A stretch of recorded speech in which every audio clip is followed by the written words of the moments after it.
दोस्तों, अधिकतर लोग यही जानते हैं कि महाशिवरात्रि भगवान शिव और माता पार्वती के विवाह के उपलक्ष्य में मनाई जाती है। लेकिन कुछ विद्वानों का मानना है कि शिवरात्रि के दिन ही भगवान शिव ने कालकूट नामक विष पिया था, जो सागर मंथन के समय समुद्र से निकला था। परंतु शिव पुराण में एक शिकारी से जुड़ी कथा का भी वर्णन किया गया है। आज की इस वीडियो में हम आपको शिव पुराण में वर्णित महाशिव की कथा बताने जा रहे हैं।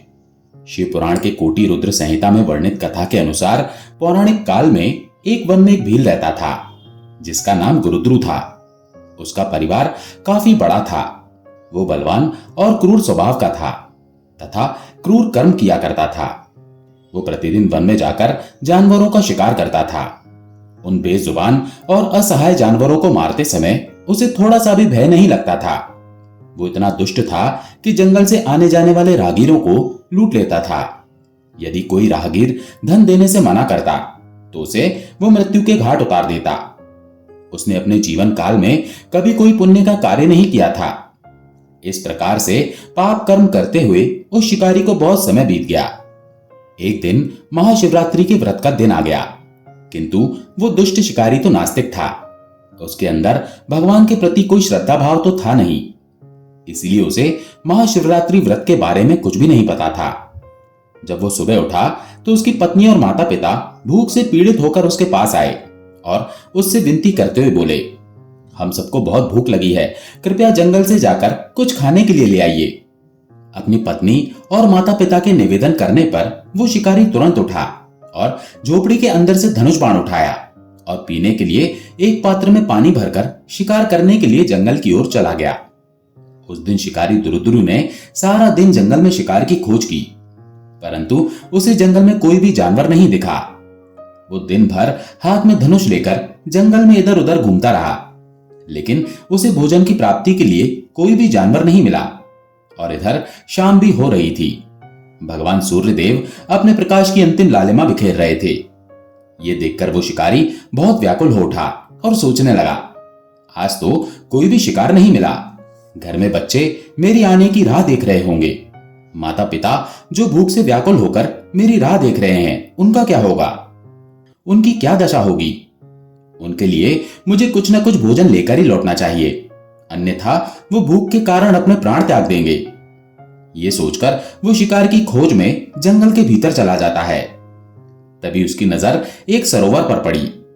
वो सरोवर के समीप खड़ा होकर सोचने लगा, कोई ना कोई प्राणी सरोवर में पानी पीने के लिए जरूर आएगा। उसी समय मैं उस पर अपने धनुष बाण से प्रहार कर दूंगा और उसे अपना शिकार बना लूंगा। फिर उसे अपने साथ घर ले जाऊंगा। ऐसा निश्चय करके वो एक विशालकाय बेल के वृक्ष पर चढ़कर बैठ गया और सरोवर पर अपने शिकार के आने की राह देखने लगा और सोचने लगा, पता नहीं कब कोई प्राणी पानी पीने के लिए आएगा और कब मैं उसे मारूंगा। शिकार की प्रतीक्षा करते करते शाम हो चुकी थी और सूर्यदेव अस्त हो चुके थे, किंतु सरोवर पर कोई भी प्राणी पानी पीने नहीं आया। वो शिकारी भूख प्यास से पीड़ित होकर उसी पेड़ पर बैठा रहा। थोड़ी देर बाद रात का पहला पहर प्रारंभ हो गया। तभी उस सरोवर के पास एक हिरनी उछलते कूदते हुए पानी पीने के लिए आती है। उस हिरनी को सरोवर के पास देखकर उस शिकारी को बहुत खुशी हुई और उसने तुरंत हिरनी को मारने के लिए अपने तरकस से बाण निकाला और धनुष पर रखकर प्रत्यंचा खींची। उसी समय पात्र में रखा हुआ जल और कुछ बेलपत्र नीचे गिर पड़े। उस वृक्ष के नीचे एक प्राचीन शिवलिंग था। वो जल और बेलपत्र उस शिवलिंग के ऊपर जा गिरे। जल और बेलपत्र के शिवलिंग पर गिरने से उस शिकारी की पहले पहर की पूजा संपन्न हो गई, जिससे अनजाने में ही उस शिकारी के समस्त पाप तत्काल नष्ट हो गए। उधर वृक्ष से जब जल गिरा तो उसकी आवाज सुनकर हिरनी सतर्क हो गई और उसने वृक्ष की ओर देखा तो पेड़ पर एक शिकारी अपने हाथ में धनुष की प्रत्यंचा खींचकर उसका शिकार करने के लिए निशाना लगा रहा था। शिकारी को देखकर वो हिरनी घबरा गई और उसने डरते हुए शिकारी से कहा, हे व्याध, ठहर जाओ, कृपया मेरा शिकार मत करना, अन्यथा तुम्हें पाप लगेगा। हिरनी की ये बात सुनकर शिकारी जोर जोर से हंसने लगा और उसने हंसते हुए कहा, हे हिरनी, आज मेरे परिवार के लोग भूखे हैं, इसीलिए मैं तुम्हें मारकर अपने साथ ले जाऊंगा और उनकी भूख मिटाऊंगा। शिकारी की ये बात सुनकर वो हिरनी अत्यंत दुखी हो गई और सोचने लगी, अब मैं क्या करूं? इस शिकारी से खुद की रक्षा कैसे करूं? ऐसा विचार करके उस हिरनी ने शिकारी से विनती करते हुए कहा, हे व्याध, मुझे मारकर मेरा मांस खाने से यदि तुम्हारे परिवार के लोगों की भूख मिटती है तो ठीक है, तुम मेरा शिकार अवश्य कर लेना, किंतु मेरी बात सुनो। इस समय मेरे सभी बच्चे भूखे हैं। मैं तुम्हारे हाथों मरने से पहले एक बार अपने बच्चों से मिलना चाहती हूँ और उन्हें अपने पति को सौंपकर मैं जल्दी ही आपके पास वापस लौट आऊंगी। कृपया मुझे अपने बच्चों से एक बार मिलने की अनुमति दे दीजिए। मैं आपको वचन देती हूँ कि मैं बच्चों से मिलने के बाद अवश्य आऊंगी। उस असहाय हिरनी से ये बात सुनकर वो निर्दय व्याध जोर जोर से ठहाके मारकर हंसने लगा। उसे हिरनी की बातों पर विश्वास नहीं हुआ और उसने दोबारा से उस पर निशाना साध लिया। ये देखकर वो हिरनी बहुत डर गई और करुण स्वर में भयभीत होकर उस शिकारी के सामने विनती करते हुए बोली, हे व्याध, जैसे किसी ब्राह्मण को वेद ग्रंथों को बेचने पर पाप लगता है और पति का अपमान करने वाली तथा व्यभिचार करने वाली स्त्री को जो पाप लगता है, यदि मैं लौटकर नहीं आई तो उससे भी कठोर पाप मुझे लगेगा। ऐसी कठोर शपथ खाने के बाद वो हिरनी चुप हो गई।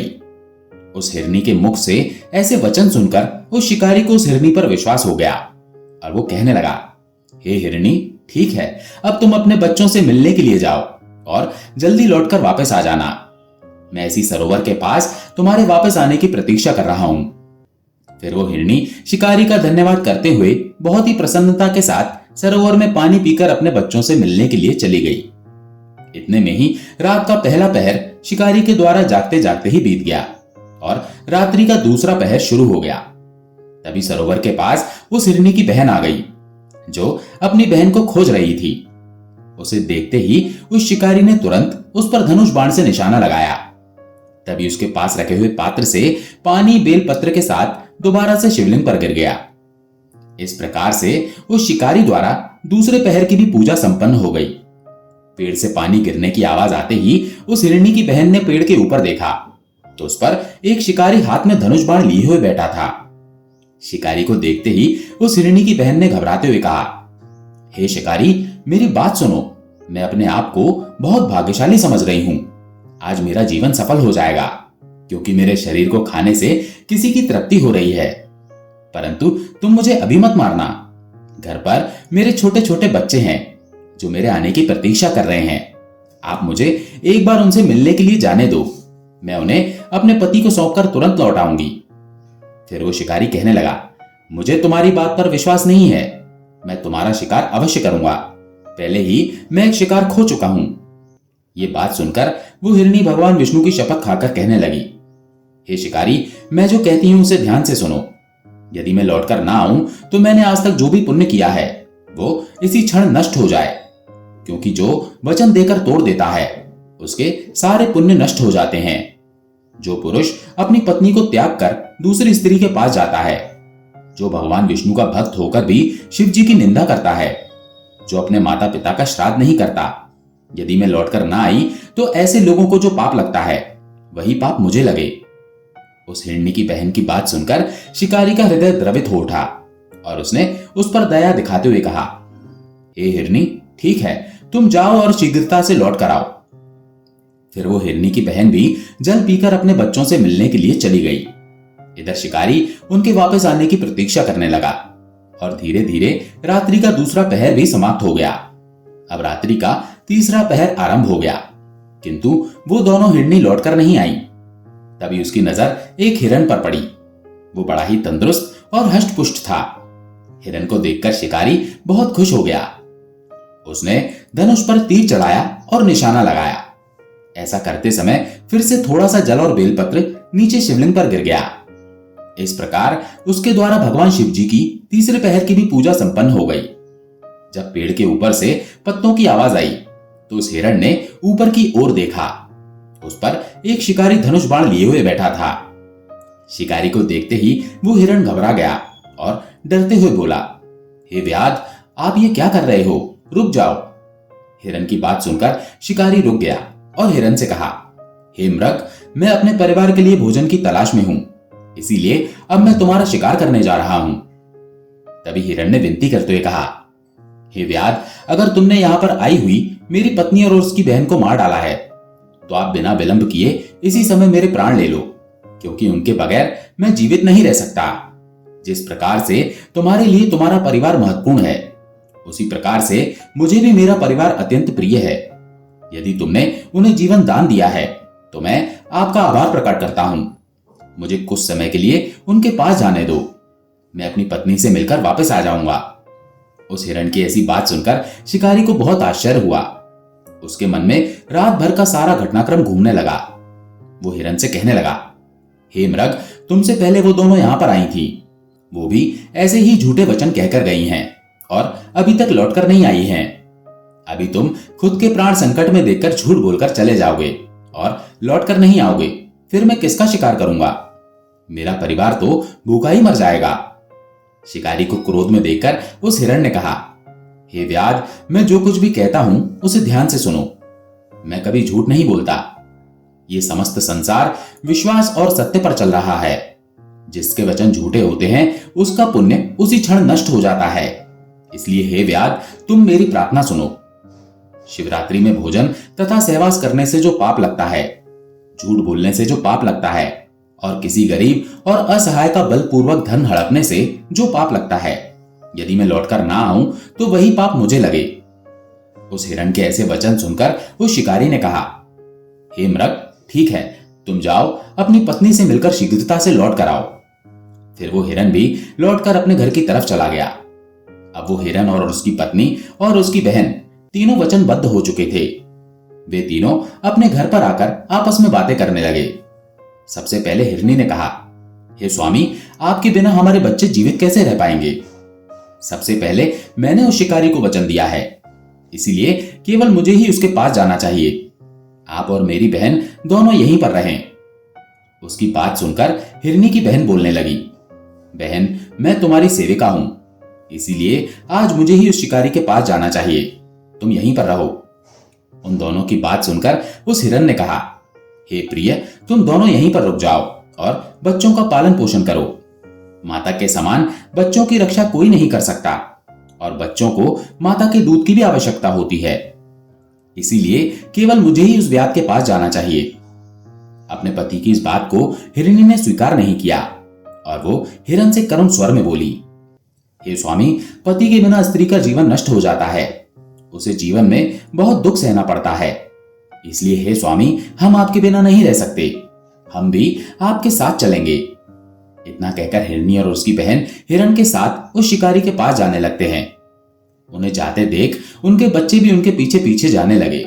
उधर वो शिकारी उसी वृक्ष पर बैठकर उनके आने की प्रतीक्षा कर रहा था। थोड़ी देर में हिरण अपनी पत्नी और उसकी बहन के साथ उसी स्थान पर पहुंच गया।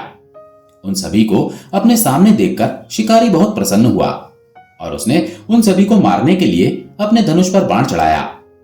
ऐसा करते समय दोबारा से थोड़ा सा जल और बेलपत्र शिवलिंग पर गिर पड़े। इस प्रकार से उस शिकारी की चौथे पहर की पूजा भी संपन्न हो गई। चौथे पहर की पूजा होते ही उस शिकारी के समस्त पाप नष्ट हो गए। अनजाने में ही उसने महाशिवरात्रि का व्रत पूर्ण कर लिया। तभी उसके अंदर से नकारात्मक ऊर्जा बाहर निकल गई और उसको दिव्य ज्ञान की प्राप्ति हो गई। उसका हृदय पाप से मुक्त हो गया और उसके अंदर ईश्वरीय शक्ति का वास हो गया। फिर वो सोचने लगा, ये सभी मृग ज्ञानहीन पशु होने पर भी धन्य हैं, क्योंकि ये सभी अपने शरीर से ही परोपकार में लगे हुए हैं। ये सभी सत्य का पालन करने वाले हैं, किंतु मैं तो महापापी हूं। मैं प्रतिदिन जीवों को मारकर उनको मृत्यु के घाट उतारता हूं। मैंने अपने परिवार का पालन करने के लिए अनेक जीव जंतुओं और मनुष्यों को कष्ट पहुंचाया है। मैंने जीवन में कभी पुण्य का कार्य नहीं किया। मृत्यु के बाद मेरी क्या गति होगी? मैंने जन्म से लेकर अब तक केवल पाप और हिंसा किया है। इतना सोचकर उस शिकारी ने अपने धनुष को जमीन पर फेंक दिया और उन हिरणों से बोला, हे मृगों, मैं तुम्हारी सत्यवाणी से अत्यंत प्रसन्न हूं, इसीलिए अब मैं तुम्हारा शिकार नहीं करूंगा। तुम सभी अपने घर को लौट जाओ। शिकारी के मुख से ऐसे शब्द सुनकर सभी हिरण बहुत प्रसन्न हुए और उन्होंने शिकारी का आभार प्रकट किया। उसी समय भगवान शिव उस स्थान पर प्रकट हो गए। भगवान शिव को अपने सम्मुख देखकर वो शिकारी आश्चर्यचकित रह गया। उसे अपनी आंखों पर विश्वास नहीं हो रहा था। फिर भगवान शिव ने शिकारी से कहा, हे व्याध, मैं तुम्हारे व्रत से अत्यंत प्रसन्न हूं। तुम मुझसे कोई भी वरदान मांग सकते हो। ये सुनकर व्याध भगवान शिव के चरणों में गिर पड़ा और कहने लगा, हे प्रभु, आज मैं आपके दर्शन करके धन्य हो गया। अब मुझे कुछ भी पाने की इच्छा नहीं है। आपके दर्शन मात्र से ही मेरे जीवन का उद्धार हो गया, मैं धन्य हो गया। तभी भगवान शिव ने उस शिकारी से कहा, हे व्याध, अब तुम मल्ल राज्य में जाकर निवास करो और दिव्य भोगों का उपयोग करो और अपने कुल को आगे बढ़ाओ। भगवान शिव की ये बात सुनकर व्याध भगवान शिव को प्रणाम करता है और उस स्थान से प्रस्थान कर जाता है। उसी समय वे सभी मृग भगवान शिव के दर्शन करके मृग योनि से मुक्त हो गए और भगवान श्री हरि के चरणों में चले गए। उसके बाद वहां पर एक दिव्य प्रकाश उत्पन्न हुआ और भगवान शिव अंतर ध्यान हो गए। दोस्तों, आशा है ये कहानी आपको पसंद आई होगी। अगर पसंद आई हो तो वीडियो को लाइक करके कमेंट में ओम नमः शिवाय जरूर लिखें। ओम नमः शिवाय।